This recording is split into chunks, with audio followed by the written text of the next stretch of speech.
Thank you.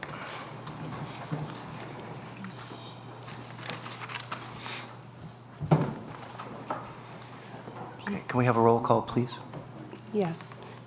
Commissioner Blanco, Here. Commissioner Lopez,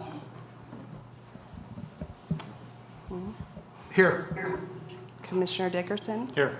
Commissioner Mohajer, Here. and Chair Seifert. Here. Do we have the, You have to fix this. okay. Yeah. Should we wait a sec, give him a minute? Okay.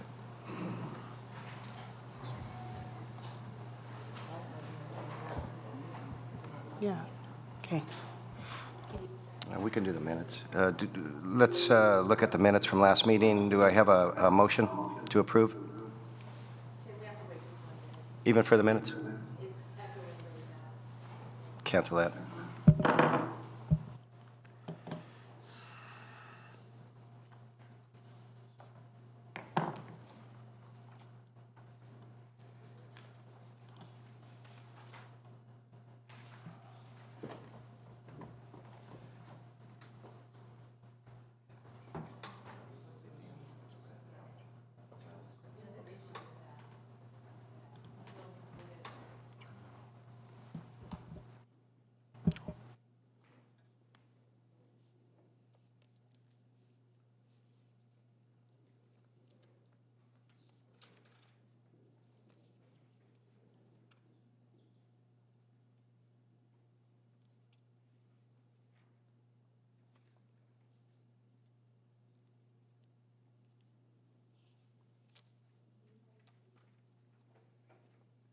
Test.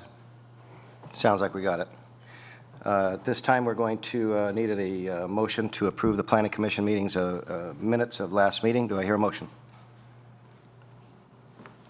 I'll go ahead and move. Do we have a second? I'll second. All in favor? Aye. Aye. Thank you. This time, we're going to open up for public comment period. Each member of the audience may address the commission on any subject within the commission's business that is not on the agenda. Each member of the audience and each subject is limited to discussion of 3 minutes or as otherwise directed by chair. Do we have anyone that wishes to talk about something not on the agenda tonight? Do we have anyone on Zoom? We do not at this time. Going to move on. Public hearings. First public hearing is 5A, Richards Ranch annexation, general plan amendment, and pre-zoning at the southeast and northeast corner of the intersection of Highway 135 and Union Valley Parkway. Staff, can we have a presentation, please? Good evening, Chair Seifert and members of the commission. My name is Dana Eady, and I'm going to be giving the staff presentation this evening for the Richards Ranch annexation, pre-zoning, and general plan amendment project. The project site is currently located within the Santa Barbara County unincorporated area. It is within the sphere of influence of the city of Santa Maria. And on this slide, you can see the city of Santa Maria boundaries is in the darker red color, and the sphere of influence is in the lighter pink color. And the project site is shown here in the yellow star. The project site is located east of Highway 135, and it's north and south of Union Valley Parkway. It is adjacent to the southern limits of the city of Santa Maria, which are across Highway 135 to the west. And the site totals 4 parcels of approximately 44 acres in total. The site is also known as Key Site 26 in the Orchid Community Plan. So this is an aerial view of the project site. The property is currently vacant, and it's surrounded by residential uses to the north and south, as well as to the east. There is a church that is to the south of the site. It's the Gloria Dei Lutheran Church. And then there's existing residential development that's within the city of Santa Maria limits that is located to the west across Highway 135. So just an overview of the applications. In 2021, the property owner filed applications for an annexation from Santa Barbara County into the city of Santa Maria limits. There were also applications submitted for a general plan amendment and pre-zoning of the site, which is a requirement for an annexation application. The property is currently zoned under the county as retail commercial, which is a C2 zoning. And the pre-zoning, which I'll go into in further detail, includes zoning to allow commercial uses to remain on the northern portion of the property, and then residential uses on the southern portion, which is in the orange color here. So as I mentioned, the existing zoning is retail commercial, which is C2. The pre-zoning application includes a proposal to rezone the site from C2 to C2, so it's basically the same zoning in the red area. And then from C2 to R3, which is a high-density residential zoning on the southern portion of the site, which is in the lighter orangey yellow color. The site would also have a planned development overlay on the entire site, which would require a planned development permit in the future should the site be developed.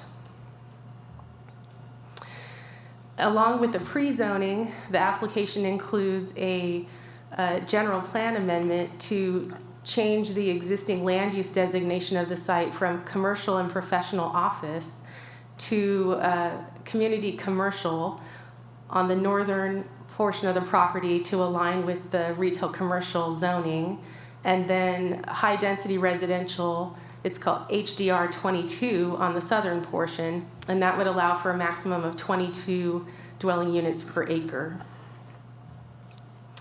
There is a conceptual site plan that is included in the environmental impact report for the project, and that includes a mix of retail, commercial, mini storage gas station uses within the commercial zoned area, and some drive-through restaurants, and then the residential portion of the project to the south, which includes 400 apartments and 95 townhomes.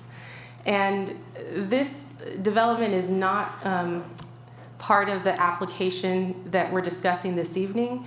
If the site were to be annexed ultimately into the city limits, then the property owner or developer would submit applications after that to move forward with obtaining permits to develop the site. And that would most likely include a planned development permit and any subdivision permits if they were proposed, like a tract map, for example.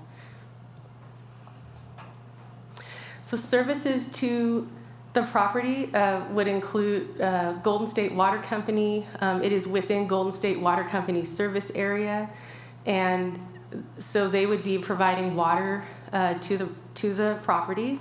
A supplemental water agreement with the City of Santa Maria is required. Sewer service would be provided by the Laguna County Sanitation District, and the property is also within their service area. Fire and police would be provided by the City of Santa Maria, and there's a mutual aid agreement between the city and the County of Santa Barbara that would remain in place.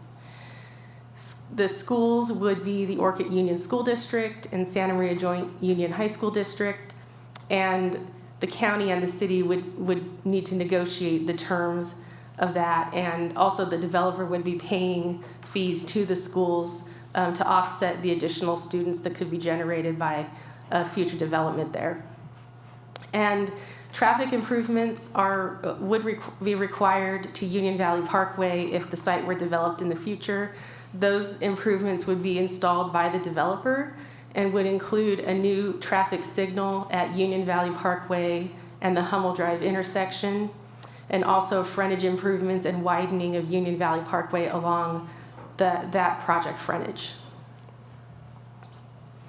So as I mentioned, this site is located within the existing service area of Golden State Water Company. The site is shown in this slide in the red star. And again, this is the Laguna County Sanitation District service area as well, and it's located where the project site is where the red star is shown on this map. So an environmental impact report was completed for this project. The draft EIR was circulated for public review from December 22nd, 2022 to March 7th, 2023. We received over 100 comment letters on that EIR, and the environmental consultant, SWCA, who completed the EIR, went through all of those comment letters along with the city, and those comments have been addressed in the final environmental impact report. When the draft EIR was circulated, there were some comments received that were related to potential impacts to monarch butterfly and also the need to look at some additional project alternatives. And as a result, we completed additional work on that and recirculated the environmental impact report for an additional 45-day public review. And that was from January 31st to March 15th of this year. We received, I think, 6 or 7 comment letters on the second recirculation of the EIR, and then addressed those comments, and then we finalized the EIR in July of this year. So the environmental impact report identifies mitigation measures that are required in the areas of air quality and greenhouse gas emissions, cultural resources, energy, geology and soils, hazards and hazardous materials, hydrology, water quality, and noise. And there is a significant and unavoidable impact to biological resources that was identified, and that is to the monarch butterfly. That is a result of a approximately 7-acre eucalyptus grove that is located along the kind of the central area of the site along Union Valley Parkway. The Xerces Society has identified that site as a overwintering habitat area for the monarch butterfly. In the past, the surveys for monarch butterfly have most recently shown around 24 to 25 butterflies in that area. But nevertheless, the site has been identified and mapped as an overwintering site for the monarch. And so future development that would remove that eucalyptus grove would result in an impact to that species. And so as a result, there is that one significant and unavoidable impact from the project. And your packet tonight includes a statement of overriding considerations that addresses that impact and also includes some reasons why the potential approval of the project could override that impact. And that's included with the materials that you have tonight. So this is just a summary of the mitigation measures that I mentioned. Even though there is a Class 1 impact of biological resources, there are still a number of mitigation measures that a future developer of the site would need to comply with. And that includes monitoring during construction, surveys for species on the site prior to any construction, a tree replacement plan, and also there's a requirement for a donation to a conservation entity for monarch habitat conservation as well. The other mitigation measures are fairly standard, and for example, the cultural resources measure, which just requires work to stop if any resources are exposed during construction. And then, for example, with hazards and hazardous materials, just completing any soil sampling that might be required, and that kind of thing. So I wanted to just mainly mention the biological resources item here because that's really where the Class 1 impact was identified. So the application review process requires approval from 2 agencies. So first, the Santa Maria City Council must consider and then approve the following, and it's certifying the environmental impact report, pre-zoning the project site, and then also approving a resolution initiating proceedings for the annexation. So directing staff to apply to LAFCO for the annexation. So following the council direction, the application must then be considered by the Santa Barbara County Local Agency Formation Commission, which is LAFCO. And the city would submit the application to LAFCO as the lead agency on the project. And I just wanted to go over the process briefly for LAFCO. So the application is filed by a resolution of the City Council of Santa Maria. The EIR is required to be certified by the council prior to the LAFCO application. And then once the application is received, LAFCO has 30 days to review it and determine if it's complete for processing or notify that it is incomplete. A plan for providing services is required to be submitted with the application. And then the process also includes a negotiated tax exchange agreement process between the city and the county for tax revenues. And that is a 60 to 90-day process, and it includes mediation if needed. And the agreement is required before the application goes to LAFCO for a formal consideration. And some of the factors that LAFCO considers in reviewing annexation proposals includes the conformity with LAFCO policies on providing planned and orderly, efficient patterns of development, general plan consistency, the ability to provide services, any impacts to agriculture and open space, the relationship to housing goals and policies for the area and population density, and finally environmental impacts. And so ultimately LAFCO may approve, conditionally approve, or deny the application. So the staff recommendations for this evening are that the Planning Commission by resolution recommend that the City Council certify the EIR prepared for the project. By resolution recommend that the Council adopt a resolution of application for the annexation. And then by resolution recommend that the Council approve the general plan amendment and the pre-zoning of the property. So thank you, that concludes my presentation. I'm available for questions. We also have the environmental consultant, Bobette Bidoff, who is the project manager, available on Zoom if there's any specific questions about the environmental review. And I also wanted to mention we received 14 comment letters this evening. All of those letters have been provided to the commission, and they're also posted on the website with the other project materials. And so thank you. That concludes my presentation. Thank you very much, Dina. Does the commissioners have any ex parte communications with any of the applicant or anyone else of importance here? Chair, I have spoken with Lori Tamora as well as Mayor Patino.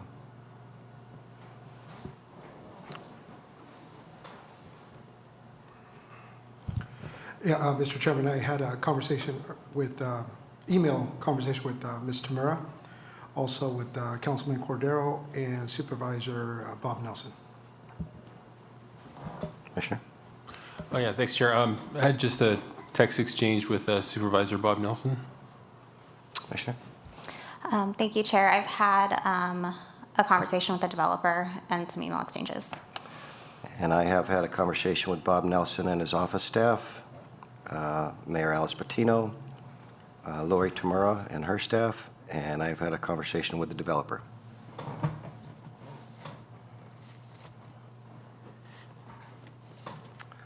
At this time, we would have the applicant do a presentation. Chair, can we ask any questions of staff at this time? Actually, it says applicant presentation next. Okay, let's do that. Okay. Please state your name and address for the record. Thank you very much.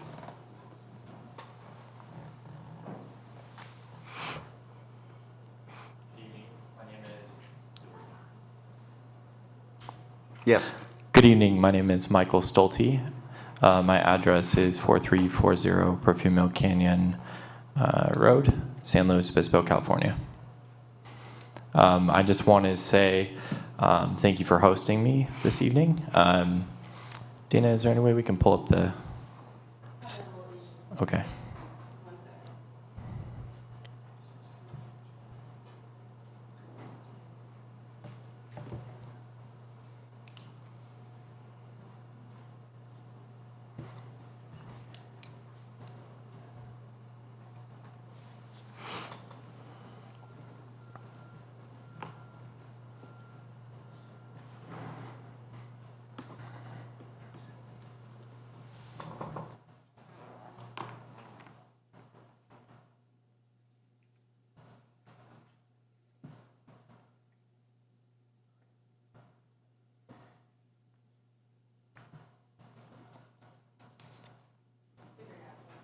All right. Well, maybe I'll just start and we can just fly through some slides when they come up. So again, thank you for having me. I represent Richards Ranch. I'm the managing member of the development. A little bit about me. So I was born and raised on the Central Coast. Actually lived in Orchid until a few years ago. So when we purchased this property, I actually lived within just a short distance of it in Old Town Orchid. Yeah, sure.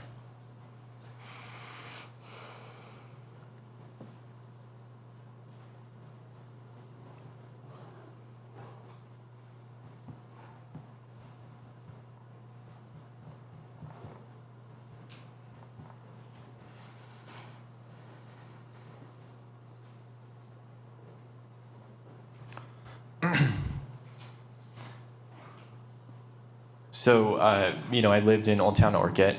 Would regularly drive to our house down Union Valley Parkway, so I was very familiar with the site.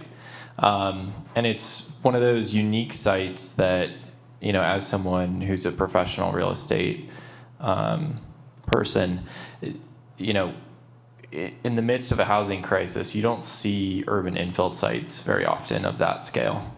And so it was something that immediately piqued my interest. So, Dana, can you go to the next slide? So, that's a little bit about me. Predominantly, almost all of our projects are on the Central Coast. Our partners, our Covelop, also have a reputation for doing most projects on the Central Coast. One thing that I'm proud of is that we purposely put together a project team that is almost exclusively local engineers, architects, consultants who live here and care about this community and are invested. So a little bit of history on the property. It was owned by Walmart. Walmart purchased it from the Richards family back in 2003. Their primary objective at the time was to try to do a Walmart supercenter on the site, which is shown in this. These are actually their project plans. It was going to be an all-commercial big box retail site, and they actually, during their ownership, Union Valley Parkway was put through the site. Something that is relevant for us when we purchased it in 2021 was understanding where retail is today, as well as the fact that we have significant housing challenges and costs. And so, one of the focuses for us was, how do we turn this into a housing site when it's fully C2? I'm going to talk a little bit about, it's reverse. Okay, sorry. Sorry, Dana. So Walmart purchased it in 2003. They were looking to do a supercenter there. They spent about 18 years trying to develop the site. The challenge in Orchid is that, largely due to the water adjudication that took place in the 1990s, water was effectively frozen in the area. And so what happened was, then the state came in to provide the state water project. Different municipalities had access to that state water project. Santa Maria City was one of them. Golden State, the purveyor of the Orchid community, was also one of those purveyors that had access to the state water project. The city of Santa Maria elected to purchase that water at great cost, and effectively its constituents have paid for that expensive water ever since. Golden State was going to order about 3,000 acre-feet of water for the community of Orchid. But because a purveyor has to go to the state to approve an increase in water fees, there was a group within Orchid that was concerned about growth as well as increased water fees that actually lobbied the state. And ultimately, Golden State sold almost all of its water to Goleta to make good on this concern as a request by the utility by the overseer of utilities for the state. And so Orchid basically had a few hundred acre feet, which ultimately was the last project that used that was Rice Ranch. And so Orchid, as part of this water adjudication, put in WAT 02. And WAT 02 basically says if you want to do any development in Orchid, that you need to go get water from some other place. Ultimately meaning that there is no more water for development in Orchid. And ultimately, developments have taken place since then, but predominantly those have been residential developments which have successfully been able to request water from the city of Santa Maria. The city of Santa Maria has been nice enough to oblige the residential development in Orchid with its water. Walmart was not able to secure water for this project for almost 20 years. And that's not just a source of Santa Maria's water, that also means that within the county, there was no way that they could figure out, nor the county could figure out, how to source water for Walmart for this property. So there's a lot of history here, and it was a big part of what we needed to figure out when we purchased this from Walmart in 2021. We began trying to figure that out. We actually immediately approached the county, and before we even purchased the property, so back in 2020, we engaged with the county, essentially trying to figure out how this urban infill site that has sat there since being zoned commercial since the 1980s, how can we make this a community resource and a successful development? We worked with the county for go ahead. Just, could you hang off just 1 second, please? Hey, Michael, who's the architect of the project? The architect, there's actually 3 architects. The residential has been architected by RM Design. The self-storage has been designed by Wallace Group, and the retail has been designed by Nadell. It's actually something that we're pretty excited about. Nadell has done some of the more successful kind of retail developments across California, but has never done anything on the Central Coast. So Okay. excited about that. Okay, thank you. Yeah, I might have a conflict. I have a consultant agreement with RRM, and would I recuse myself for this project? Yes. Okay. Mr. Chairman, I will recuse myself, and I apologize. I missed the study session. I was out of town, and I just saw their logo flash up there, so I will recuse myself at this project. Thank you, Commissioner. Thank you. Sorry. So, may I continue? Sorry.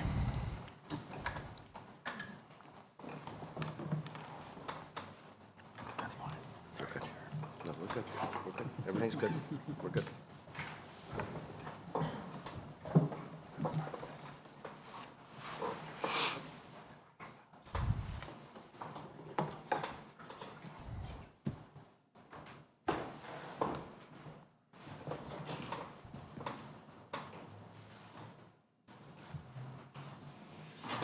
Please continue.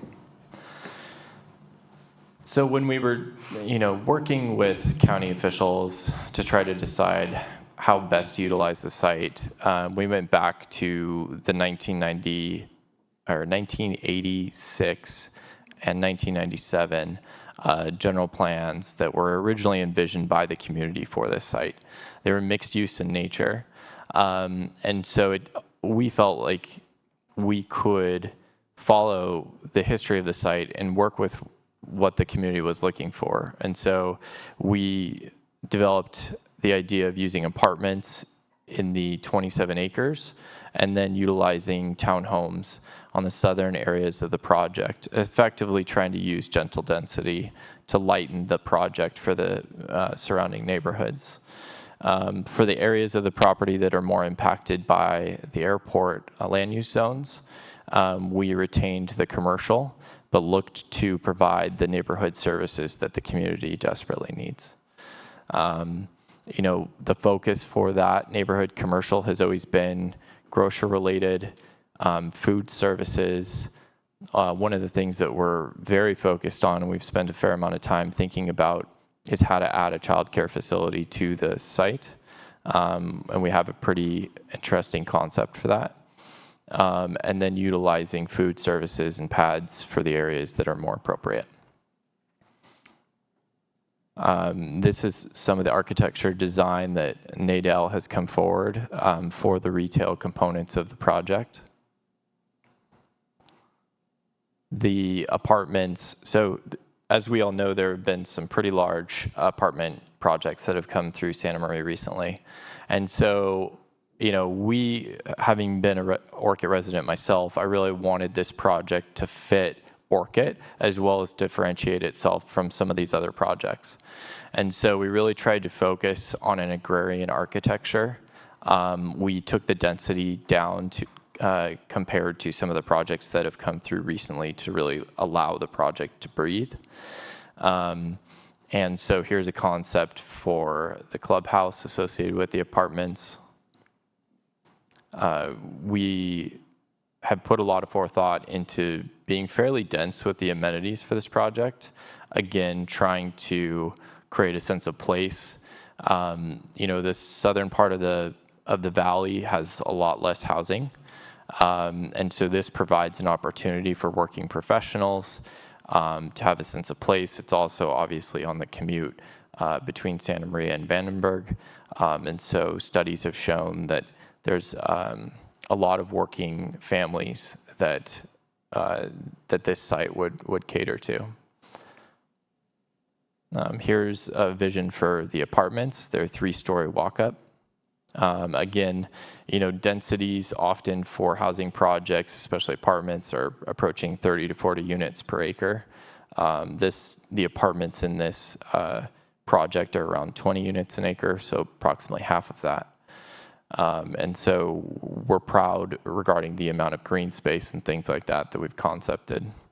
And lastly, probably the most important thing for this development is 100 townhomes. You know, the community desperately needs a stepping stone to ownership. These are going to be for sale.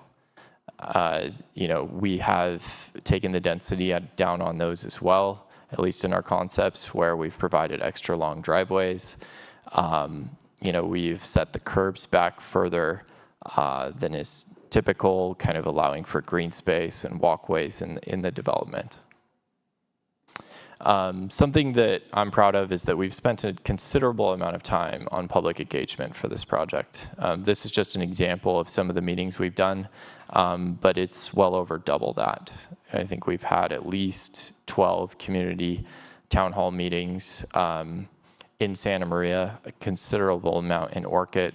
I myself have knocked on almost every neighbor's door in the area. Sometimes they don't answer, but I have knocked on just about every single one and spoken with them.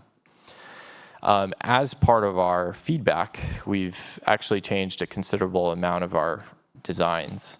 One of the things that came back from a lot of the southern neighbors was, you know, they don't want, you know, apartments and things like that bearing down on them.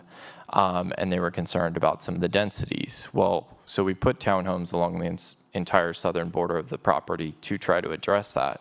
But in addition, you can see we've actually orientated the townhomes north and south so that in reality, there's actually considerably more southern neighbors approaching our property than townhomes getting near their properties. And so this allows there to be an even more airy feel to the southern part of the property to try to address some of those neighbors' concerns.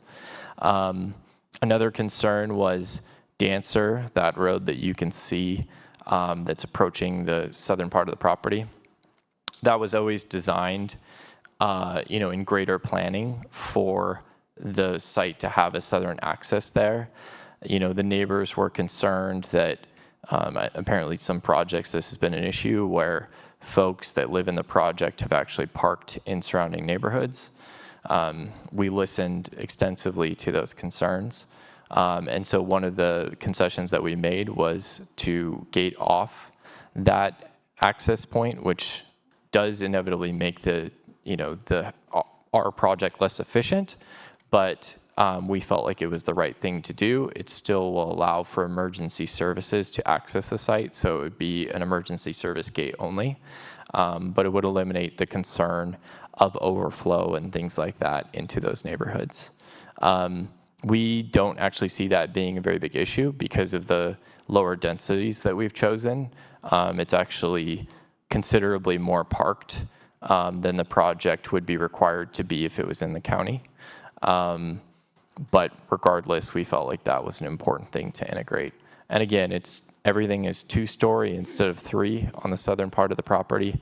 And there's actually a considerable grade difference between the southern neighbors and our development, meaning 2 stories is actually lower than the single-story neighbors that are directly south of it. So it shouldn't be impacting or shadowing them or anything like that. Some of the other improvements that we've committed to, which we're excited about, is putting a stoplight at Hummel and UVP. That is well off of our site, actually. But the EIR showed that intersection today, before any future development coming through, is not safe. And so immediately once we saw that, we made the decision that that's something that we would take care of as part of this development. So we would put an intersection in Hummel and UVP, if that's not already done by the time we do it. We also, something that's very interesting is that housing impacts traffic to an extent. But because of the lack of commercial services in Orchid, largely because of the water that we talked about, Orchid is predominantly having to drive up Highway 135 or make their way over to 101 and go up. And so it's actually quite inefficient for that community. It typically would be more commercial services down there. And so by providing much needed commercial services in this neighborhood, the models actually show that the residential that we're proposing is largely offset by the overall greater impact that retail has for that community, which is incredible. As part of the annexation to try to solve the dilemma that we talked about regarding water, the water would be provided by the city of Santa Maria, and so it would not impact water levels or usage for the Orcanians at all. The entire site was originally designed according to the 2003 Airport Land Use Commission documents, and then further was redesigned to meet the brand new 2024 Airport Land Use documents. So effectively, the site has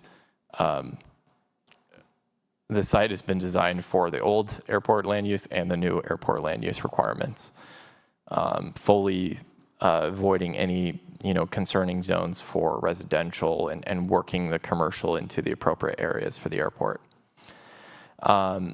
I think something that I want to talk to a little bit about, on our side, is there a lot of rumors or misconceptions about how taxes work with this whole annexation request.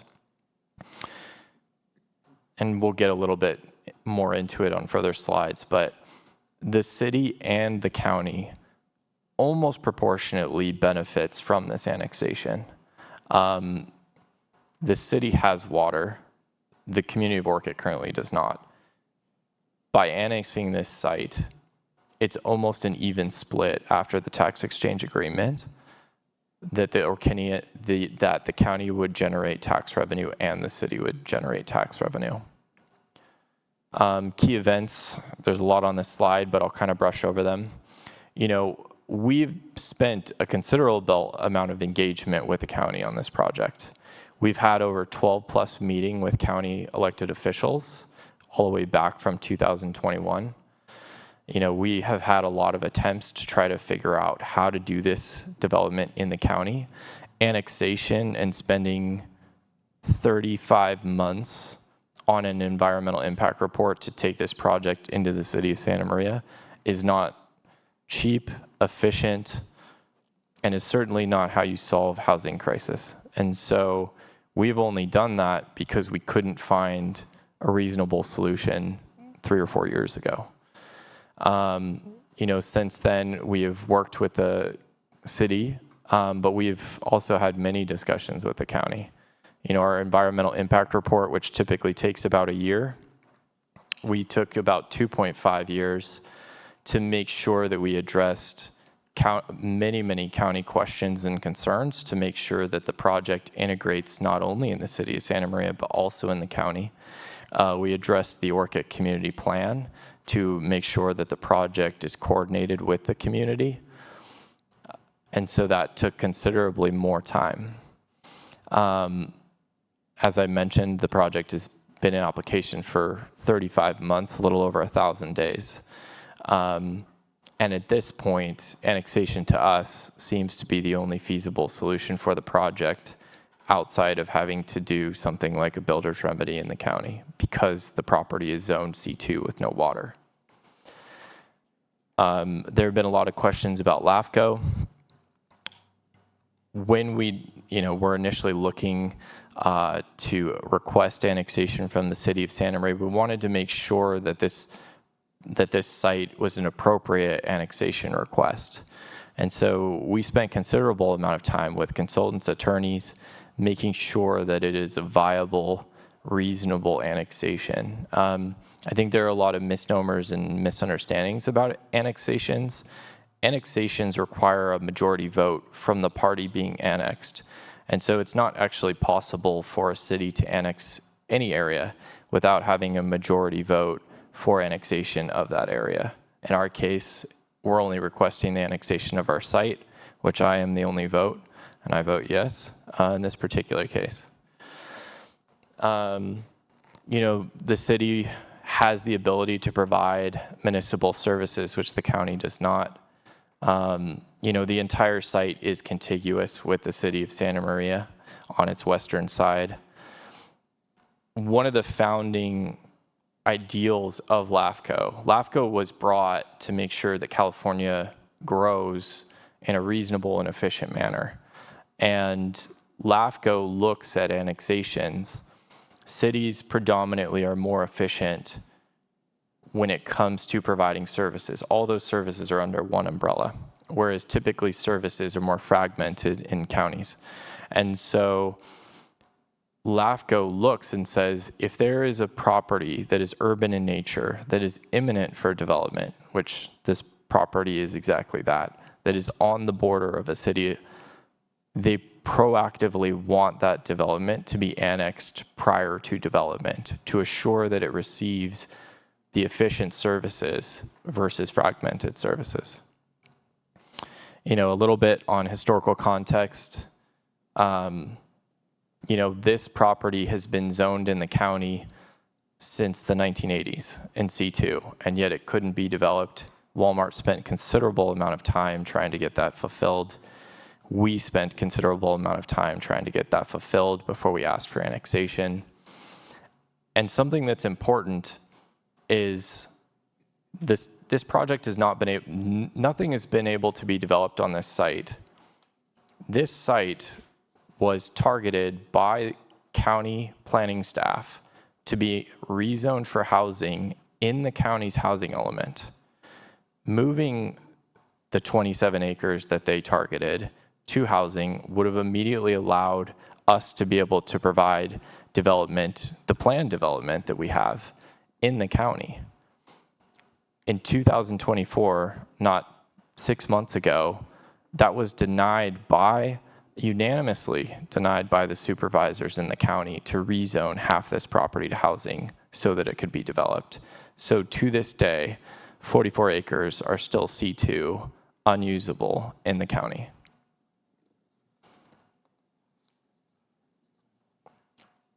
I'm going to talk a little bit about some of the tax benefits for both parties. So we hired Nadelson Group. Nadelson Group does economic studies for LAFCO, bipartisan, to help LAFCO look at the impacts to the county and the impacts of the city. And they provide, in our case, I want to say it's 40 or 50 pages of financial analysis where they completely break down the entire county budget, the entire city budget, all of the different services that would be impacted by this project.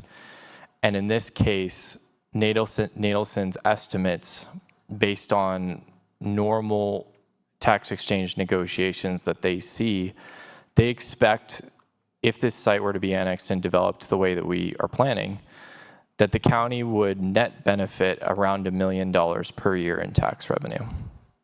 So there's a misconception that, if this site were to be annexed into the city, that all of a sudden the county would be, would lose its ability for tax revenue.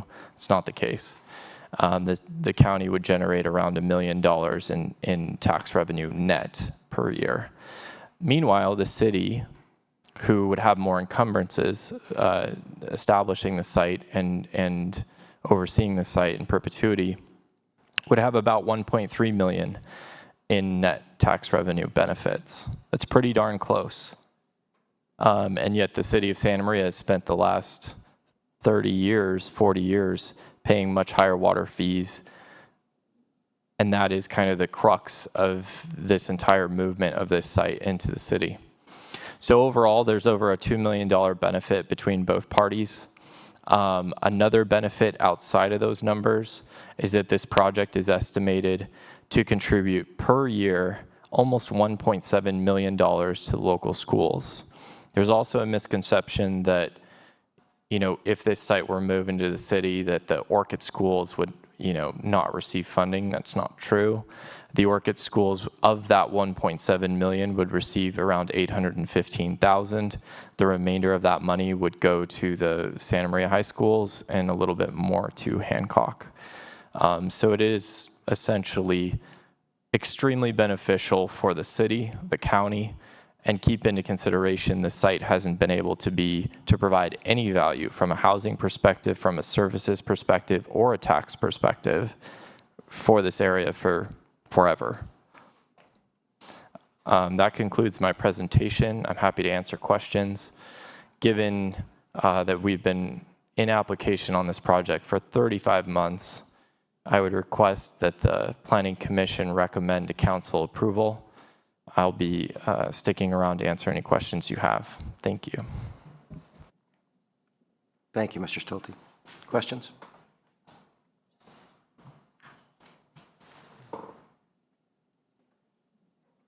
Commissioner Blanco. Yeah, Chair, thank you. Dana, can you, just for a little bit more historical context, if you can, I don't know if staff can summarize a little bit the 2021 annexation application and kind of how that went, or what were the issues there? Is there a summary we can get? Chair Seifert, Commissioner Blanco, that is the current application you're looking at. The So it 2021 was one is? submitted in 2021, and Okay. it's being considered tonight. Got it. Okay, thank you. Yeah, thank you. Commissioners, questions? Commissioner Mohajer? Please go. Thank you, Chair. And I guess the question for staff or the applicant, whoever wants to chime in, understanding the unavoidable impacts to the habitat, and we will be proceeding, should this go through, to LAFCO, is that going to be a potential roadblock in the application for annexation? Because I believe that's one of the requirements for the application for LAFCO. Chair Seifert, Commissioner Mohajer, that is going to be a consideration of LAFCO. So they do look at the environmental impacts. The EIR, though, is required to be certified before the application to LAFCO can be submitted. So one of the staff recommendations tonight is to include a recommendation regarding certifying the EIR to the City Council. Then the City Council would have the ability to actually certify that EIR. And then that entire package would go to LAFCO for review. But yes, that is part of a consideration that they would need to take in looking at the annexation and the benefits of the annexation and potential development versus not annexing. Okay, thank you. I just wanted clarity as to, future roadblocks potentially. Thank you. Dickerson? So when When it went before the County Board of Supervisors and it was denied for Santa Barbara County, what did you get a feel, or is there some sort of a gist as to why the shift all of a sudden from what they had expressed that they wanted to not? Chair Seifert and Commissioner Dickerson, I did watch most of that meeting. My understanding is that there was a discussion of potentially doing a development agreement with Mr. Stolte. I don't have any information about the status of that development agreement or if that ended up moving forward, but I know there was a discussion about potentially going that route, but that's really the only information that I know. Can we hear from the applicant on that then? What happened? What happened? So in that housing element, I think it's important to note that there were, I'm going to make up a number, about 10 to 15 other sites in Orchid that had no housing project plans that were alternatively selected with no request for a development agreement. Our site was denied, stating that they would like to potentially see a project with a development agreement.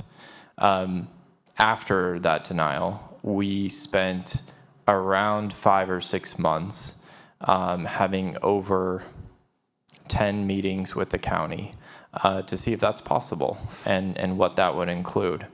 I'll be fully transparent. I mean, what we've always said is, I grew up here. We don't want there to be contention about this site in general.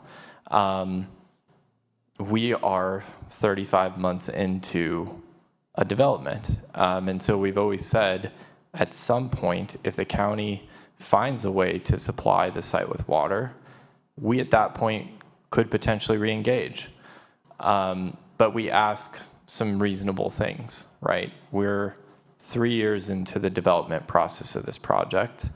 A considerable amount of the project has actually already been designed to the standards of the city of Santa Maria. So we would essentially have to redesign the project to the standards of the county at that point. And in that particular case, we asked for a reasonable process, a supply of water for the site to be able to be reasonably maintained the way it's currently designed, and that we be rezoned in the housing element. Obviously, we were not rezoned in the housing element. And that's a big deal because it would have allowed the county to overnight rezone part of the project so that we could have moved forward with the housing part of this project in the county right away.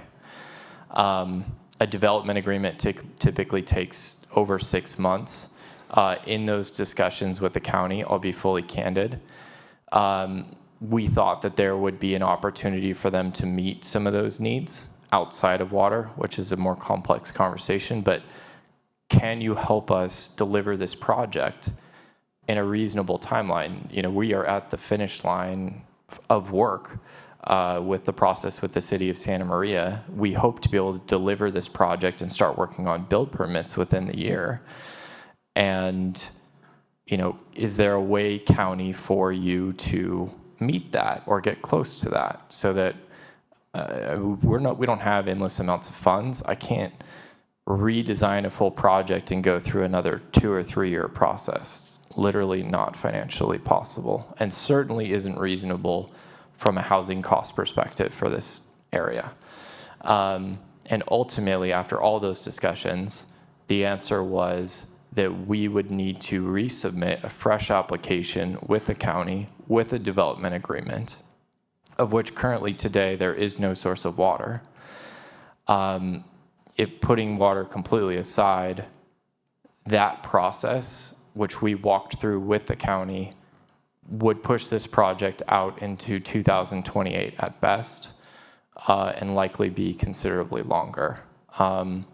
And ultimately would probably require us to significantly redesign the project at that point because we can't financially deliver the lower densities and things like that we're trying to do. Lastly, I should note,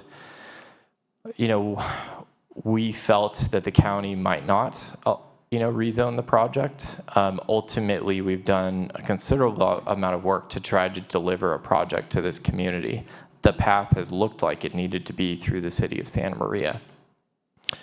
If that process were to fail, we ultimately would have a 44-acre property, which we've spent considerable time and money on, with no water, and be in the same situation that Walmart was. That to us is unacceptable. And so we filed for a builder's remedy with the county.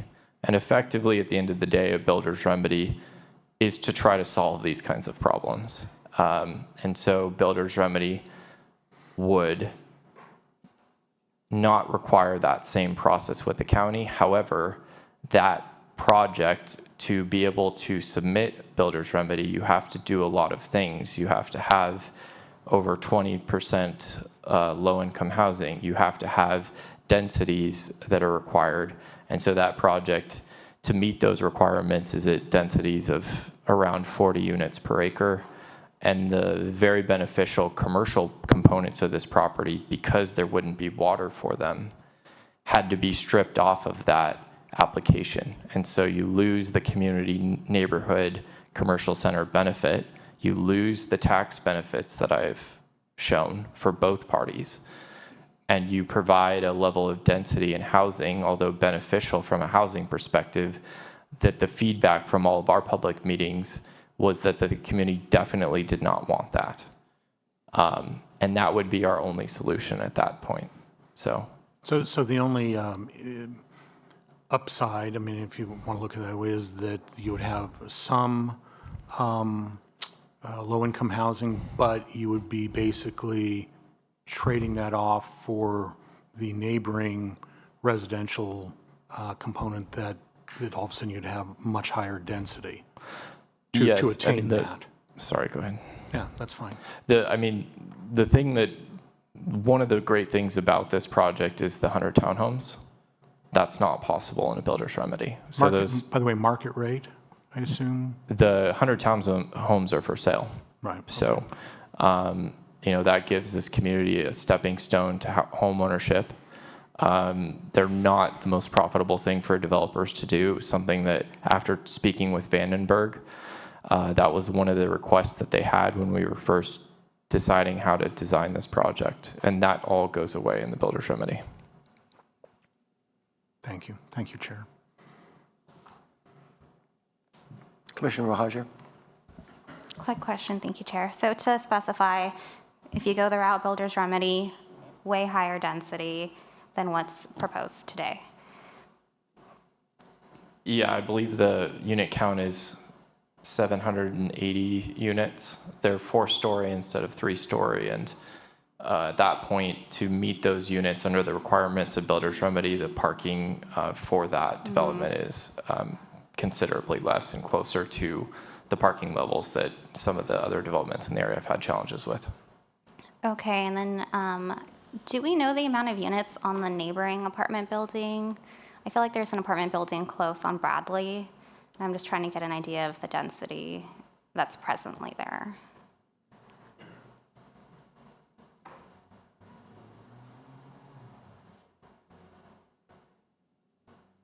I think it's Bradley Apartments. That's what it's called. Oh, they're like down the way a bit then. So Chair Seifert, Commissioner Mohajer, I think those are the Mariposa townhomes, I believe is the name of them. And I don't have the number off the top of my head, but I could look it up. It is fairly lower density. A lot of that site on the northern side is vacant because of the airport overflight zone that was part of the 1993 airport land use plan that was approved for that area. So that's why you see a lot of that area vacant. I can look that up and get back to you, though. I just don't know the number off the top of my head. Sorry. No, I don't know. Chair Seifert, Commissioner Mohajer, if I may jump in, are you referring to the apartments on Bradley? I think it's the Vernon project, just south of Union Valley Parkway. The one with yellow siding and. Dana? I don't know the density, but I think it's. Thank you for identifying that, though.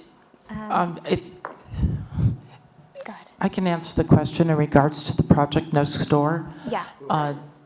Who are you?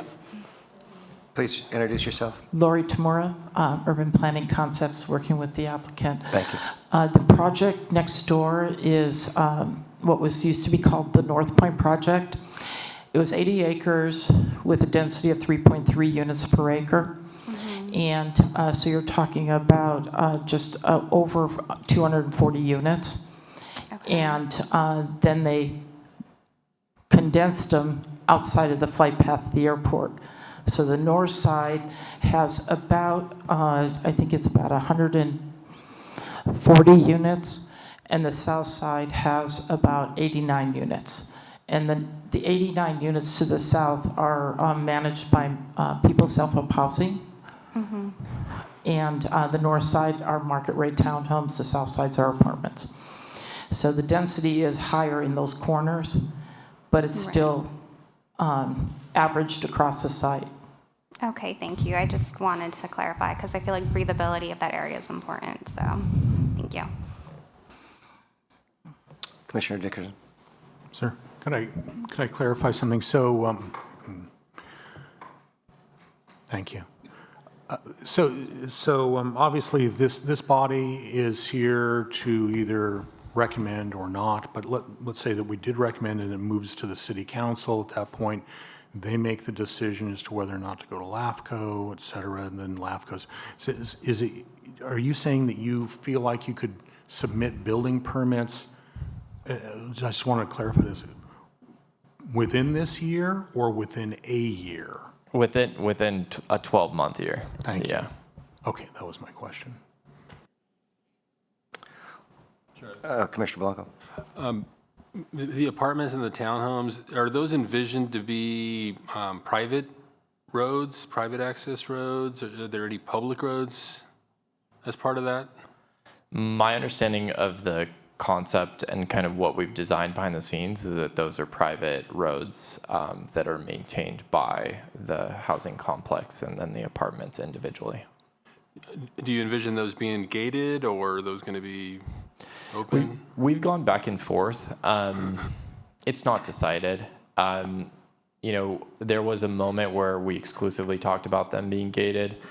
A lot of that had to do with the public feedback regarding the concern about folks coming and parking in their neighborhoods and things like that.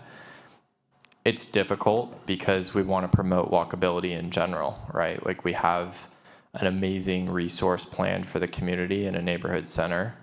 Not being gated allows for the community to walk through and past the development.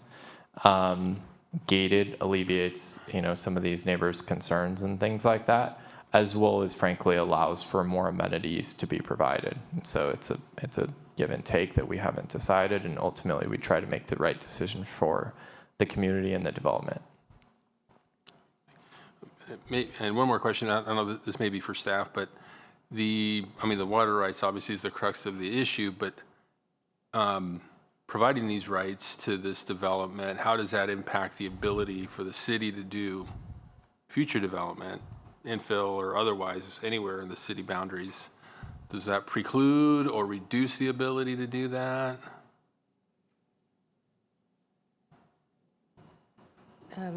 So Chair Seifert and Commissioner Blanco, are you asking if providing supplemental water, if the city selling supplemental water to this site would preclude other developments within the city to occur? Correct. No, it would not. Okay, thank you.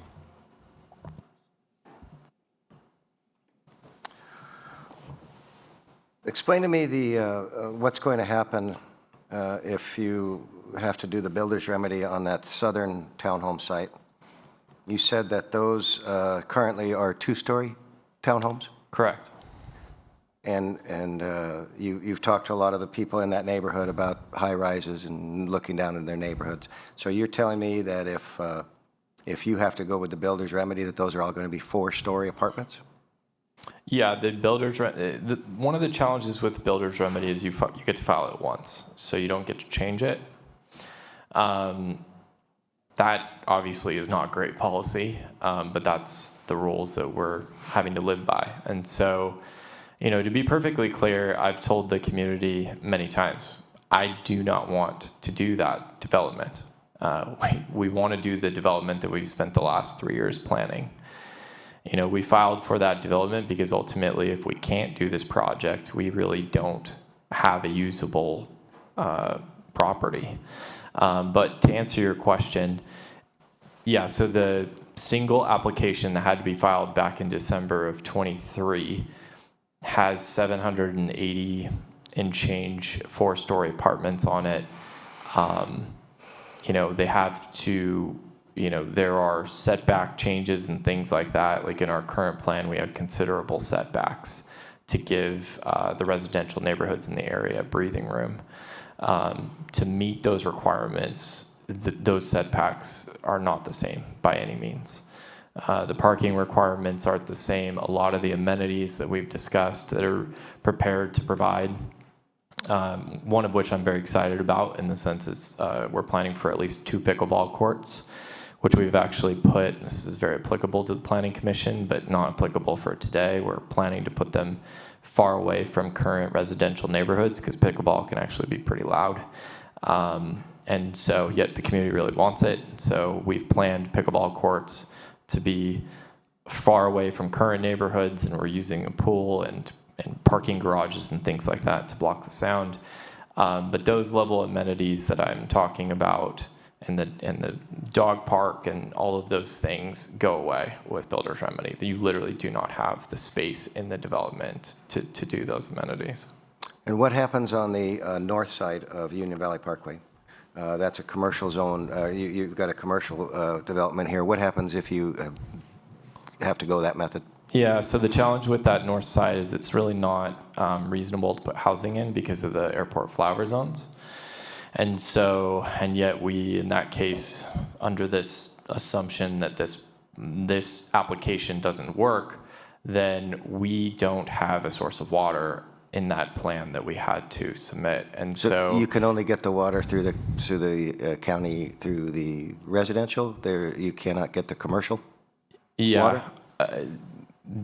This city has been nice enough to allocate water to the community of Orchid and to the county for residential housing to frankly allow for their housing element counts in the North Santa Barbara County to be able to be done. Without the city of Santa Maria's water, the residential counts and the housing element counts that are going into North Santa Barbara County would not be possible. With that said, we assume that we would also receive the same water that the city's been willing to give to the community for residential. And so we can do residential, but we don't have water for commercial. And so the commercial center goes away. We have to then use that area as best we can. So we did a lot of the detention area that would be appropriate for housing. We moved that up into that north area, so it's a detention pond. And then we filled in the rest with stuff that doesn't require water, such as mini storage. So because of the overflight of that commercial area, that there's no residential allowed in that area? In that area, there is no residential allowed at the densities that would be required. We did, in that concept, have a few residential buildings, but they're outside of those zones that they require to housing not to be in. What happens on the Dancer? Is that a emergency only, emergency vehicle? Yes. Crash gate? Yes, crash gate, skeleton key, only gate. We currently aren't planning for there to be residential, walking ability or driving ability for pedestrians at the request of the neighbors that we've met with many times. So you can't walk through there either? Not currently planned. That's not to say it's not possible. Oh, we hear that a lot. They don't want other people walking through their neighborhoods. Yeah, I'm sure some of them will probably talk about it tonight, but we're open to it. If it's something that the community changes their opinion on and they want walkability, we're all for that. I don't see any sidewalks. Maybe I do. Is that the grayer sidewalks on your development that you've got proposed here? So it's all walkability around all this development? Yeah, so that initial concept is extremely rudimentary. Our newest, because of that, it looks far more dense than it actually is. The current designs, those roads are not to scale, right? And so in reality, the site as it's designed today, at actually slightly less counts, I think we're at 380 apartments instead of 400. Breathes a lot better and actually incorporates walking paths throughout it for exercise, as well as we have been spending a fair amount of time planning how to incorporate for that site walkability to the northwest corner of the residential to allow walkability between the retail and the living spaces to work, in modern day mixed use principles. Is there some sort of a crosswalk, protected crosswalk to get across to the commercial? So that's why we're funneling the foot traffic to what is Orchid and Union Valley Parkway. There's extensive signal and walking lanes for folks currently already designed there. Did you say that you don't have any requirement to put in the light at Hummel, but you're doing that? Is that what I heard? I don't know if it's actually a requirement, Lori, but regardless, we're doing it. Whether it's a requirement because of the dangers shown in the EIR, I believe in the current EIR, that intersection is dangerous. In the current EIR, as it stands today, without any future development, that intersection, I believe, is like a D or D minus in safety. With us putting that light at Hummel and fixing that with our development, it moves to an A in safety. We don't have many A's. Where does the actual expansion of Union Valley Parkway begin and end, the widening? Yeah, so Union Valley Parkway, from my understanding, has always been planned to be 4 lanes, so 2 on each side. We are going to finish out those 4 lanes on all of our property. So where it ends here at the side of the property, that would be the end width of Union Valley Parkway? Yes, I do believe that there are some concepts to, for lack of a better term, merge the lanes so that it doesn't just turn to 4 lanes where we have it, so it would gradually expand to 4 lanes. So there is some work in the EIR that's proposed to do that and in the traffic studies.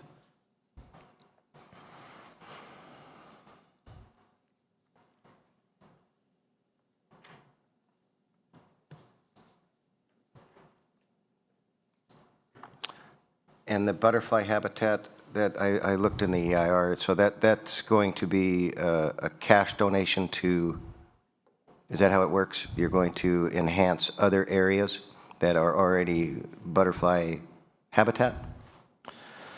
My understanding, so we want to, California Fish and Wildlife is essentially saying that no matter what, the problem is that those eucalyptus were cut down by Old Man Richards back in the day. And so when you cut eucalyptus off of the stump, they effectively grow off of the sides. And so those trees that are now 40, 50 feet tall are actually predominantly growing off of cut stumps. And that's called crowning. Crowning is known to be very unsafe. Eucalyptus in general, especially in the Santa Maria Valley, are considered unsafe. Their roots don't go very deep. So when it's windy and things like that, they fall. I believe one fell in an orchid house this last winter. And so that is only exacerbated by the fact that those trees were fellowed 30, 40 years ago. And so an arborist went through and basically said, these are classified as unsafe. The full arborist report is in the environmental impact report. And so then the question is I believe the number is 60, I believe like 62 or 64 butterflies have been seen on that site since 2019. So that's an average of 9 butterflies on our 44-acre site per year. California Fish and Wildlife decided that that's still an overwintering site, despite our biologists in the EIR arguing that not from their experience. And so ultimately, it was decided that that would be recirculated as a Class 1 impact. I've actually already started working on a potential mitigation for it, and we're in discussions with the organization that does parks on the Central Coast. They're responsible for the Pismo Monarch Preserve. And so one of the things that we're talking with them about is apparently monarchs, so per perspective, our site has had around 9 butterflies per year on it for the last 10 years. Pismo Preserve, which is only approximately 2-acre site, has around 50,000 butterflies on it per year. So that, is a natural overwintering site. We have been working with the parks to potentially put in a robust fencing system there. Apparently monarchs, when I've become a bit of a monarch expert, apologies, but apparently when they're overwintering, they will actually fall to the forest floor and collect sun, and then they warm up, and that allows them to then fly. One of the issues that the Pismo Preserve has been having is that these monarchs fall to the forest floor when they're cold, and then because they have short fences and things like that, tourists and visitors have been stepping over the fences and actually trampling the butterflies. And so we're actually working with the Parks District to finance putting in fences that would save, I think, a much larger number of butterflies, and would help with that project considerably.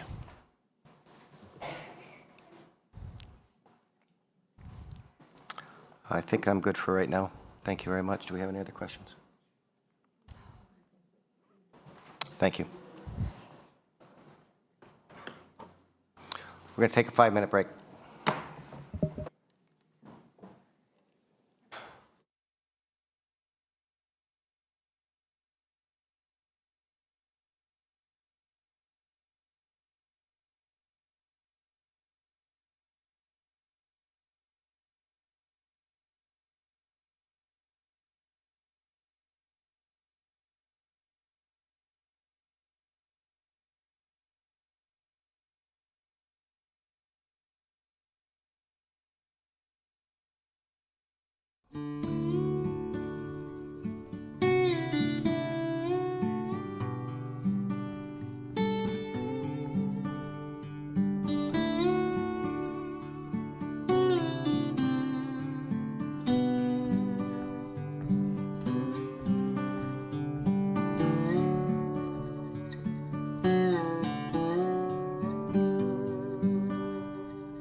Thank you, everyone. Let's get ready to get started again.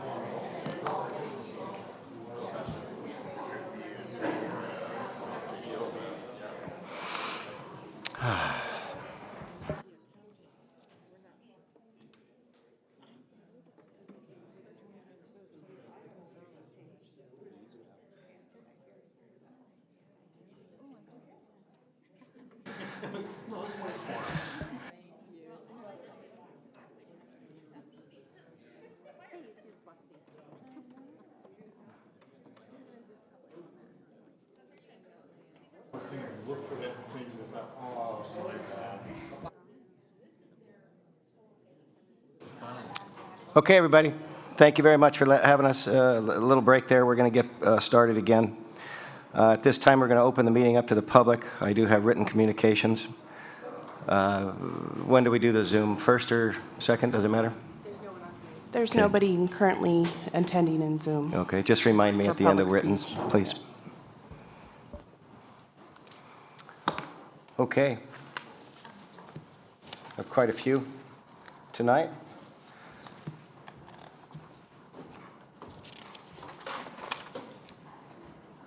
This is hard to read. Socorro. Please give us your name and your address. You have 3 minutes. Thank you. 74 Orchid Road, Santa Maria. So have you heard in the presentation, there have been a lot of meetings with the committee members. There's been talk about high density. And with that, having the appropriate resources to accommodate for that increase in population.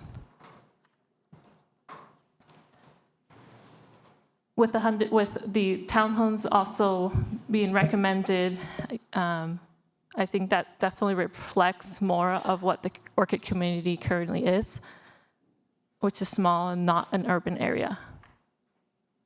So I would encourage all the members at some point to drive through Orchid in the mornings before you head over here to Santa Maria to get an idea of what traffic is like, the people you see walking around, and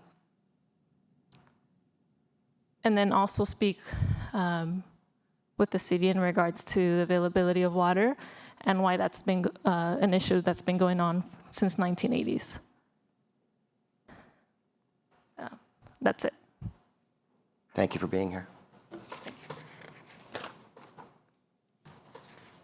Lindy Hatcher.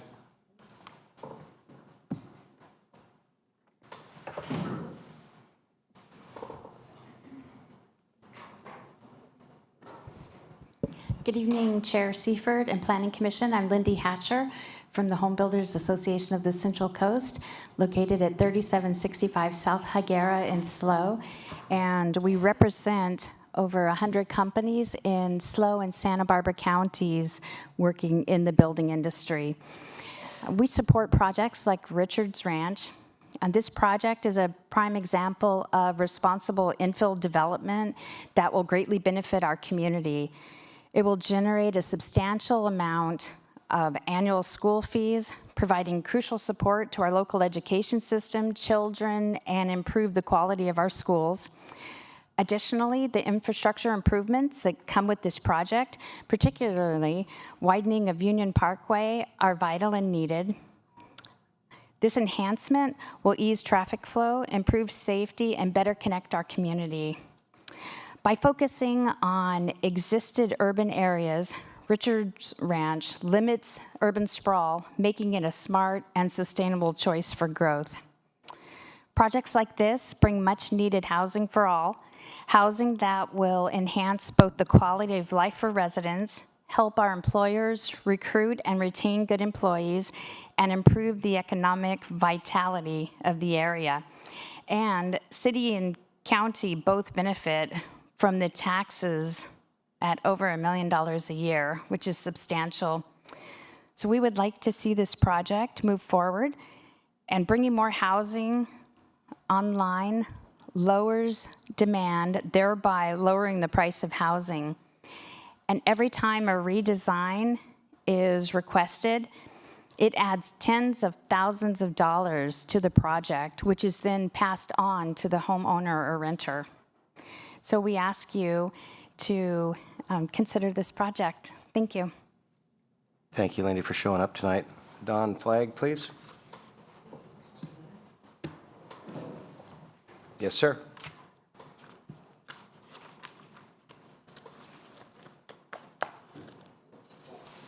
Yes, sir. It's okay. We got time.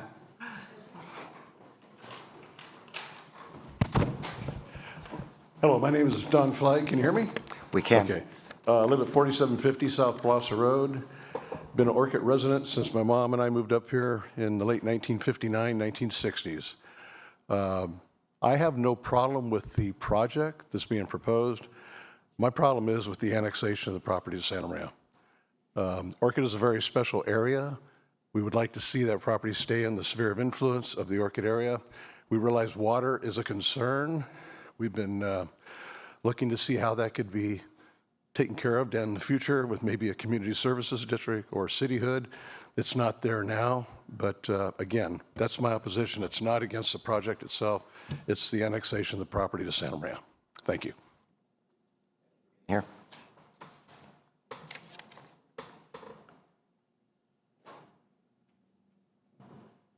Okay, I'm going to give it a shot. Juan Pablo Calamayor.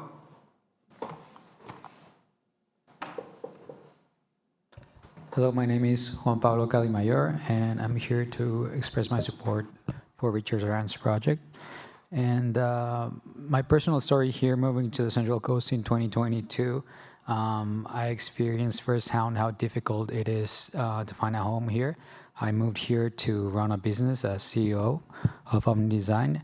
And after my personal struggle to find a home here with a very privileged position, and then I had to run the business, and one of the major challenges for me is getting professionals from all ages, out of college, senior professionals, and the main issue with that is the cost of living, and obviously housing is the biggest factor in that. So that is the main challenge I have as a business owner, and I wanted to convey that we need more housing. I recently did a leadership course when we did a lot of industry days, and the silver bullet for solving staffing for nurses, staffing for all the healthcare professionals is housing. And I employ people from Orchid all the way to Atascadero.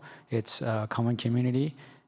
So everything that is housing that are well-thought projects like this one, I believe, I want to support that. And secondly, personally, I'm not a homeowner. I aspire to be one, and I don't expect that to happen if the housing supply is as short as it is. It's just a tremendous challenge for my generation, millennials and below. Thank you.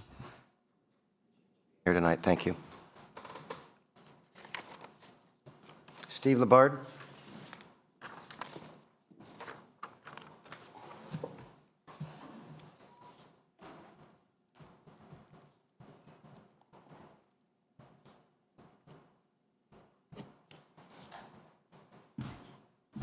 My name is Steve Labard. I live at 5290 Gladewood Place in Orchid, California. Been a resident in Orchid for the last 45 years. I spent quite a bit of time revitalizing Old Town Orchid. Mayor Alice Patino helped me a lot when she worked for Joni Gray. I used to go with her, and we worked side by side to get things done there. Orchid is a very special area. The people there want to have the say in what goes into Orchid. There's a lot of signs up in Old Town Orchid, in the whole Orchid area, that say we love Orchid. There's one of the signs back there. If you drive around the Orchid area, you'll see those signs up.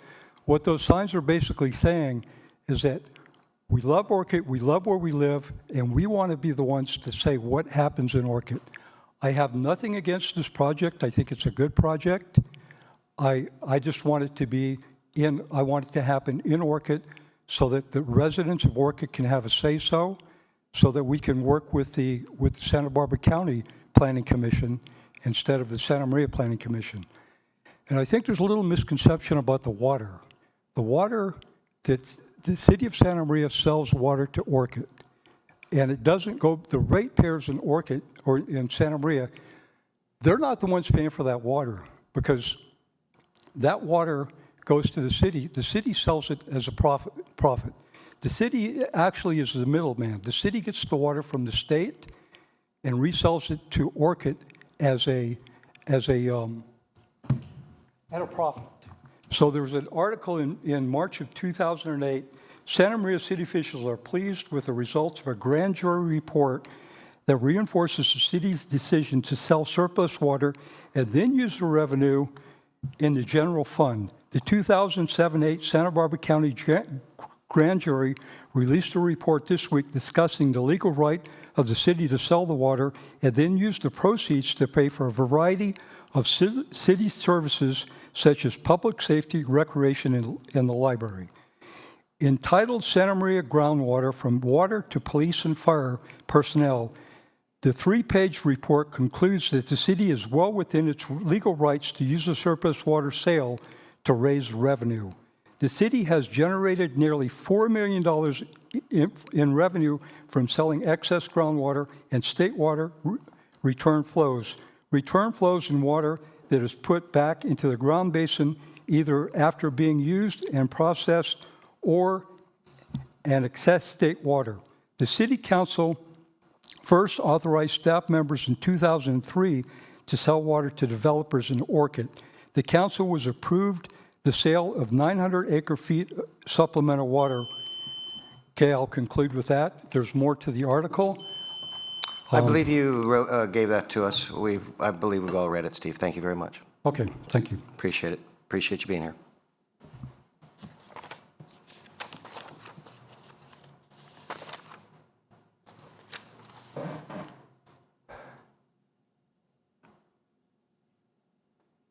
Joseph Pioveroff?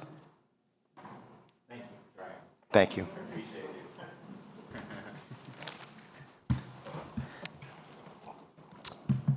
Good evening, Commissioners. My name is Joseph Pavaroff, and I am supporting Richards Ranch. And as a father of 4, an honorably discharged veteran, and a man of many hats, I have and also an employee at Costco, and my Central Coast dream is to be a homeowner. I understand firsthand that the urgent need for affordable and dignified housing in our community. The Richards Ranch development will bring the 400 new apartments, 95 townhomes to the Santa Barbara County. Addressing our ongoing housing shortage and giving families like mine the opportunity to find homes that we can afford. Beyond housing, Richards Ranch will provide over $1.7 million annually to support local schools, $100,000 for health services, and $290,000 for the County Fire Fund emergency services. Additionally, planned infrastructure improvements such as the widening of Union Valley Parkway and the installation of a new stoplight will reduce traffic and emissions, contributing to a major sustainability in the community. This project is not just about building homes, it's about creating a place where families like mine can live, thrive, and contribute to continuing a vibrant future for our Orchid and Santa Barbara County. Thank you. Appreciate you being here. Thank you very much for coming.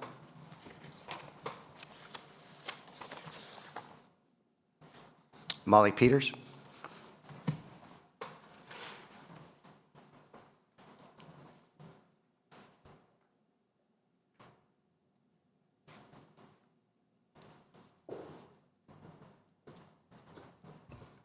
Good evening. My name is Molly Peters. I've been an Orchid resident 40 years, and I live at 3811 Mono Place. Like so many of the previous speakers, I'm not here to say that I'm opposed to the project. Obviously, we need a lot of affordable housing. My concern is if it's annexed into Santa Maria. I think that that's going to put a strain on police protection. I hear about, how they'll do community response, but the reality is they're already short-staffed. there's, been issues. I've had to call them and had delays in a response. I live in the donut hole for fire protection. There has been a new firehouse approved for the area where this project is planned, and I feel like we haven't even gotten that built yet to cover those of us who have no close fire protection, and then you're going to add another 480 units to that same area. And I can't believe that if they call for the fire department, that someone from City of Santa Maria is going to come down to them in the middle of Orchid. That just doesn't make sense to me. The other thing I want to address is the impact on the schools. I hear that there's going to be taxes generated and that the schools are going to receive $1 million, or somebody is. I still think it's going to be a negative impact. In the state of California, we have the highest student-to-teacher ratio in the whole of the United States, and that's not a bragging point. The schools in the Orchid district, because I just have researched it, they run anywhere from 22 to 28 students per class. Patterson Road School, which is the elementary school that these kids would go to, already has a 27-to-1 ratio. That's not desirable. So I just think we need to be aware of the negative impact, and I think if this project is built, that there needs to be a new school to go along with it. I don't understand how you can expect to absorb more students into schools that are already overcrowded. And I have heard Mr. Stoltley mention that the enrollment has been falling in the Orchid School District, but I don't know when he got those figures. I went to the enrollment office this week, and actually they have increased significantly in the last 2 years. It fell after COVID, like everything did, but it's climbing. And even with that, they're way above the standard of care for a classroom size. So I just think we all need to be aware of that and not assume that, it's going to take care of itself by throwing money at it, because it doesn't. You've got classrooms that are just not sufficient. Thank you for coming. Please read through the conditions of approval. It will answer some of your questions on the fire and police.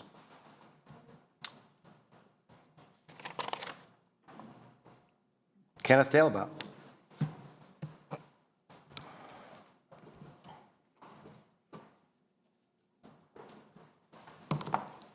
Thank you for allowing me to speak. Ken Dalebout, Vice President Strategy Development, representing Marion Regional Medical Center, part of Dignity Health.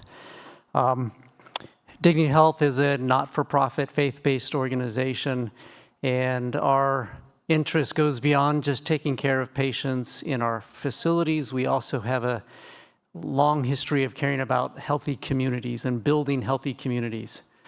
The lack of housing or attractive, affordable housing contributes mightily to a healthy community. Without sufficient housing, the health of a community is put at risk. The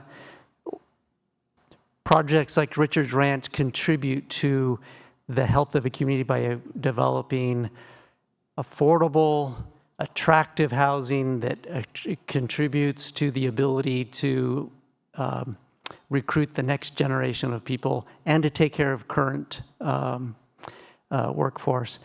We often have offers of employment denied as we try to recruit healthcare workers. The main reason is because of the cost of living in this or in this community.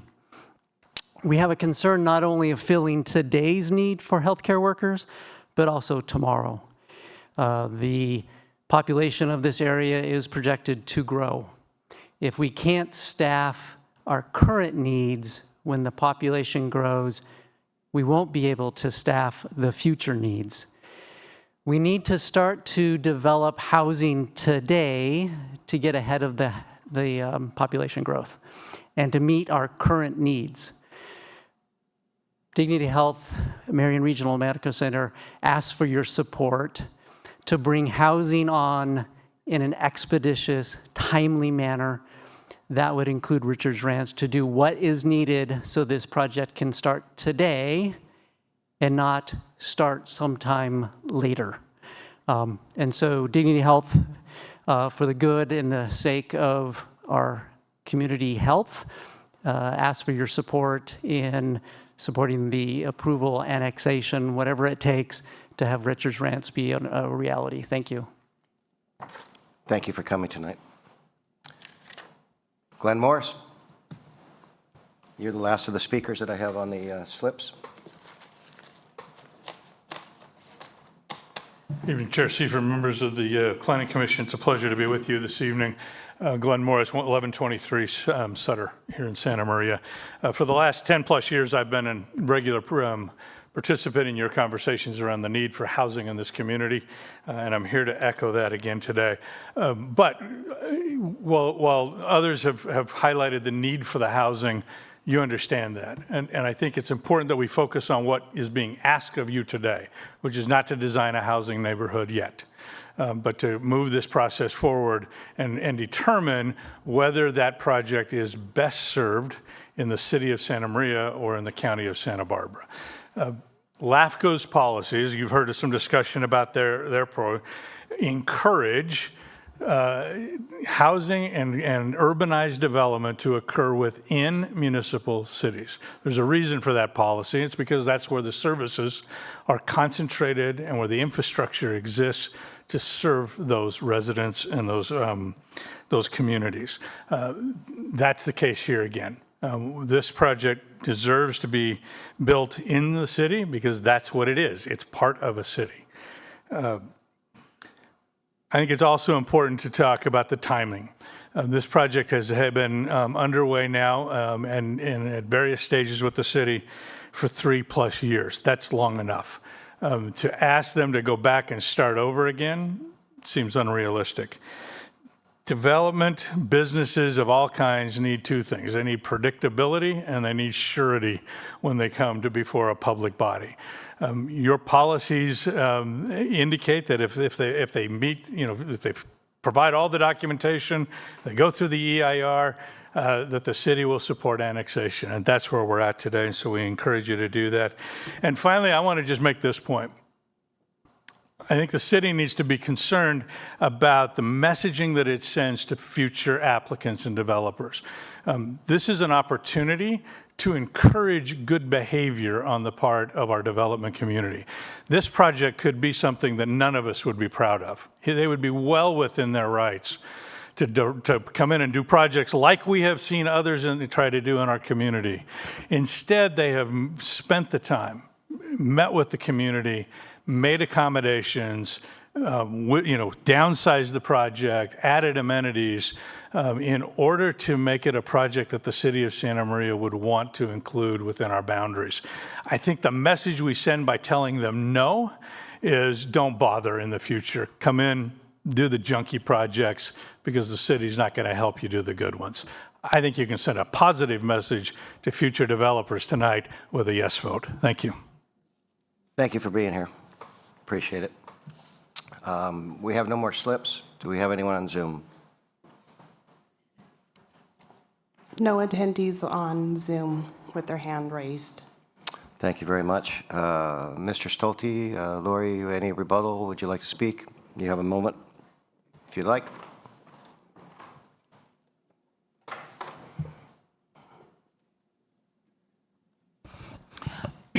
Again, Lori Tamura, thank you very much for reviewing the material. I know it was quite a heavy lift with the environmental impact report, the findings, the mitigation measures, statement of overriding considerations, listening to the community, and realizing that we've gone through this process and we believe tonight this project should be moved forward to the City Council. There are some added decisions that the City Council needs to make that are above your level of review in regards to the tax exchange agreements and some of the other financial elements. We think from a planning perspective, this request earns your support and moving it forward with a recommendation for approval. And we're here tonight to answer any other questions you might have. So thank you very much. Thank you very much. Open up for questions. Any questions? No questions. This time I'm going to close the public hearing. And we can bring it back to the commission for discussion. And we have resolutions. Who would like to start?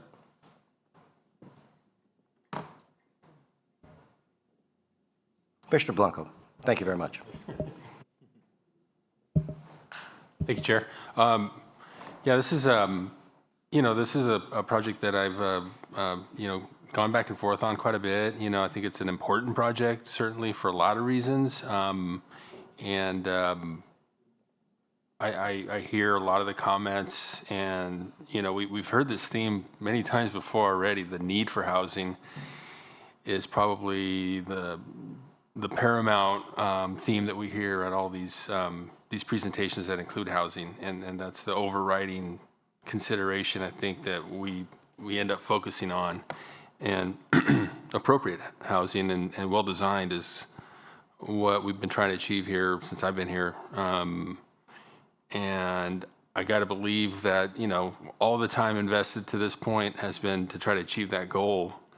And it seems like doing nothing here and having vacant land just maybe doesn't really benefit it. It really doesn't benefit anybody, really. If it's slated for development in the future, it's not an open space that's designated open space, then it's sort of like we'd be setting the clock back another 20 years if we don't do something.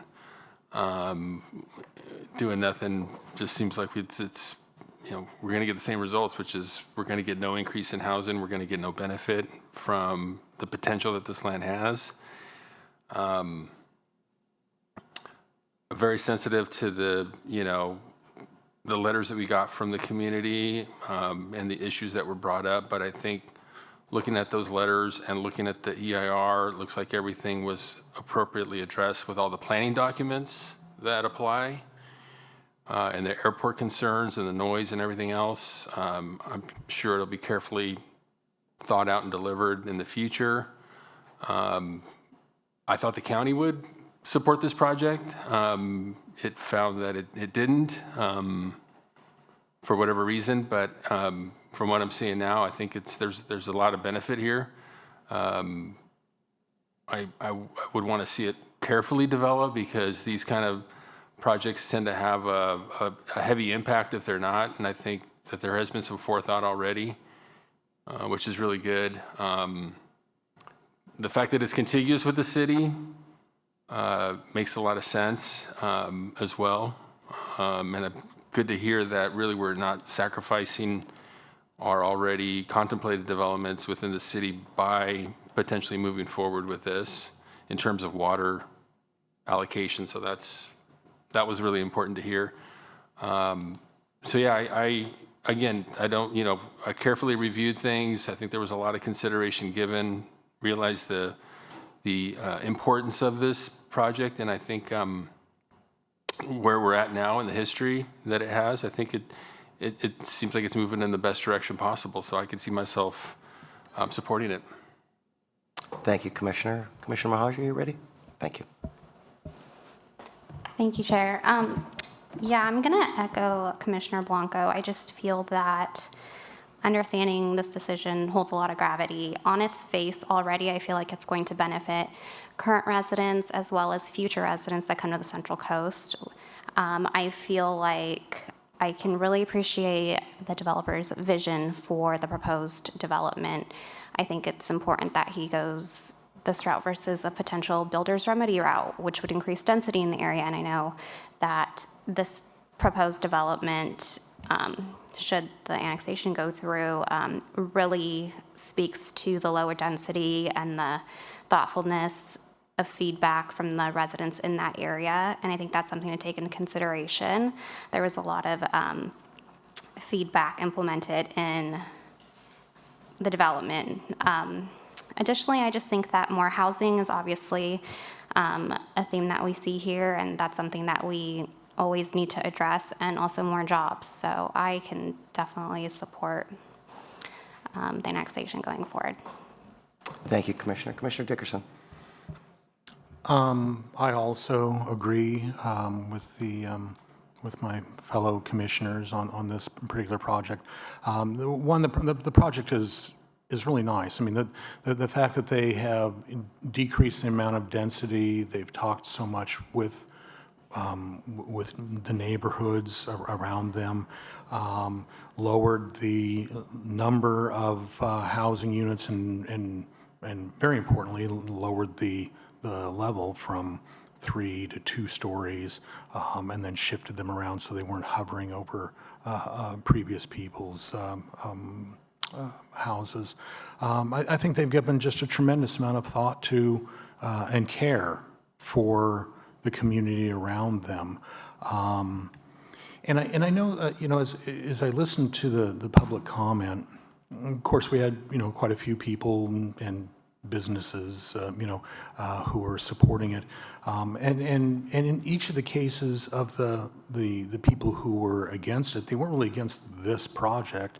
They were against the annexation because they were concerned that somehow they're going to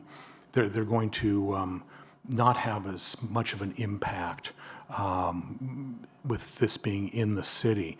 And as I was listening to that, I couldn't help but think to myself, 21 years ago, Walmart came with not exactly this project, but something similar. For 21 years, the impact that Orchid has had on their elected officials has brought them a dirt patch for 21 years. Now somebody wants to move forward, and it's kind of, at this point, they've been working on it for 3 years.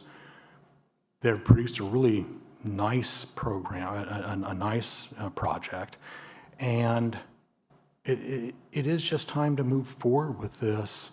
It isn't the concerns of whether or not you're going to have as much say or not. I mean, I understand it's the concerns of it, but at least there's a project moving forward, and at least it isn't, sometimes we get projects that we don't even get to see. As this body just does not even get to see those projects because the state has stepped in and said that there we go. So I'm sure that in this body is probably going to be disappointing some people, but this is going to be a nice project, and give it a few years, I think everyone will recognize that. Thank you, Commissioner. I guess you got to be careful what you wish for, because I'm always the one up here saying that I wish more people would participate in this process. This has been a very difficult process on this particular project. What's brought before us is an excellent development. As Commissioner Dickerson said, the applicant has actually reduced the amount of units, reduced the height, thought about streets, walkability, taken the community into their wishes into the design of this, with the streets being closed off, crash gates, etc. 3 years is a long time to put out money. I'm not sure how I can relate this, but the developer is paying right now. There's money going out, just sitting here. It's a very expensive process, as everyone knows, with our groceries, with our gas, fees, everything has gone up, including the affordability and the costs of housing. I'm afraid that if I can hear, half of these people were for it, half of these people were against. Half of the letters are for it, half are against.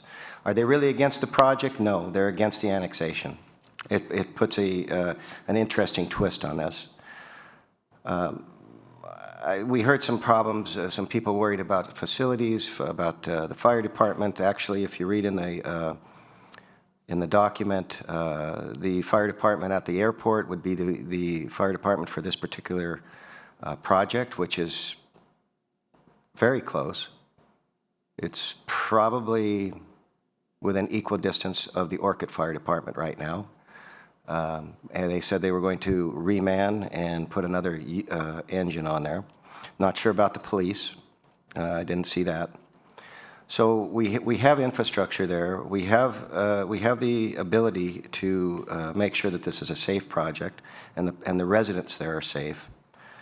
I don't want to take anything away from the county residents. I work in Old Orchid. I've lived in Old Orchid. I commute on Union Valley Parkway more than once every day. So I'm very familiar with this area and the project. I think we've been presented with something that's a good project that needs to move forward, and I'm afraid that if two things can happen. If we don't move this forward now, and we go to the builder's remedy, we are going to get something that I won't ever drive on UPC again. I mean, it would be a mess for the community. It would be a mess for our drivers. And if you talk about services, right now we're trying to service this community.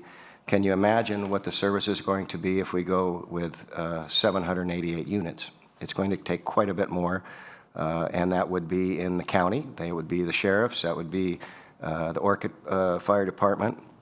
I think it would be a real strain on the services that are there.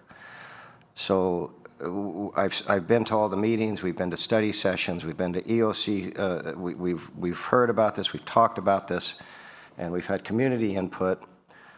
I just don't see a way not to put this forward for the betterment of our community. The developer has given us some things we really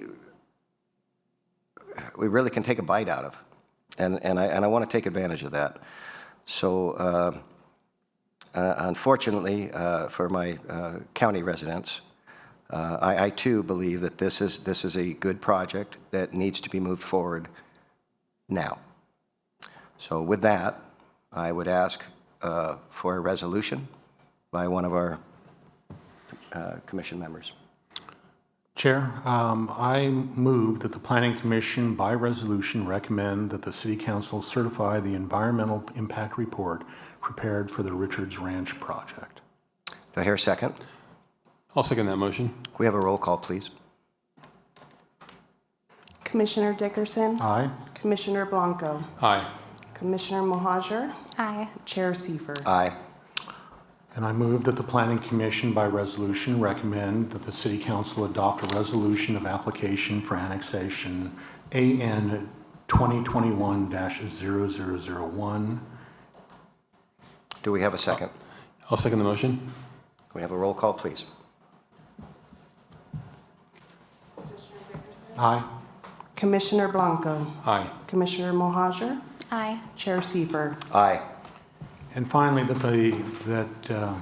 move that the Planning Commission by resolution recommend that the City Council approve the general plan land use map amendment and pre-zoning of the property GPZ 2024-0001. Do I have a second? I'll second the motion. We're going to have a roll call, please. Aye. Commissioner Blanco? Aye. Commissioner Mohajer? Aye. Chair Seifert? Aye. So we've decided to move this forward to the City Council. Good luck with your project. I'd like to thank everyone for attending tonight. It's very important to show up. Thank you very much. Thank you very much. Thank you, Lori. Good luck getting your homes. My heart goes out to you. They're very expensive.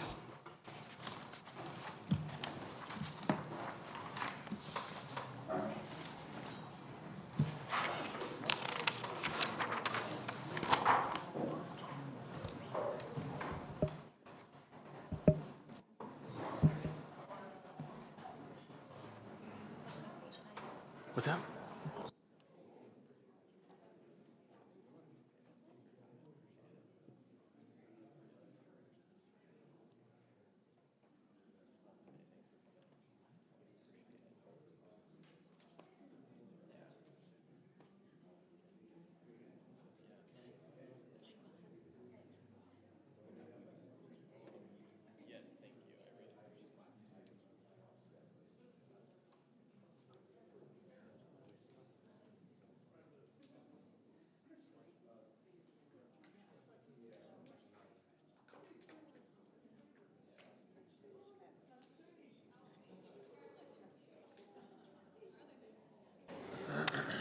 Okay, it's quieted down enough. Let's go to the other business, oral reports from Planning Commission and staff. Staff, do we have any reports? Thank you, Chair, members of the Commission. I do want to remind Planning Commission's members that we do have a study session tomorrow. It will be held at 1:30 at Shepherd's Hall. And we also have an upcoming hearing on October 16th, where we'll be looking at 2 different applications. And then finally, we do have another study session scheduled for October 17th. Very good. And Dana, I asked you about the commission on the 16th. Commissioner Mohajer is going to be recusing on that, and Commissioner Dickerson's not going to be here or something. I'm trying like heck to get out of it if possible. It doesn't look like that's going to happen. I want to see the item. Chair and Commissioners, let me follow up with you on that. We may have had a change in the item that Commissioner Mohajer had a conflict with that may not be moving forward on that date now. So I will look into it and send you an email tomorrow. That would be great. I appreciate that. Thank you. Okay, thank you. Is that it? We're adjourned.